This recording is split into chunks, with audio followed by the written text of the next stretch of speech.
আসসালামু আলাইকুম। এর আগে আমরা বাফ টাইটেলের কিছু লেখা দেখলাম যেগুলো আমরা অ্যানিমেশন হিসেবে তৈরি করতে পারবো। আজকে আমরা বাফ টাইটেলের কিছু ইফেক্ট সম্পর্কে দেখব।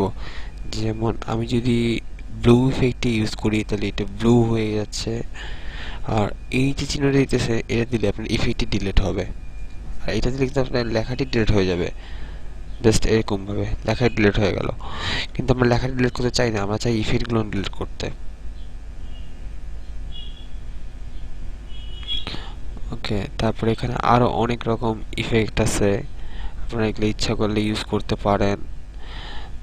এগুলো ইউজ করলে আসলে ভিডিও নয়েজ আরো আপনার টেক্সটটাকে আরো অনেক অ্যানিমেটেড করে তুলবে, আর অনেক সুন্দর দেখাবে ইউজ করলে। ওকে, আপনারা এগুলো ইউজ করেন, আপনাদের টেক্সটটাকে আরো সুন্দর বানান। আমি নেক্সট টিউটোরিয়ালে আপনাদের এ সম্পর্কে আরো অনেক বেশি ধারণা দেবো।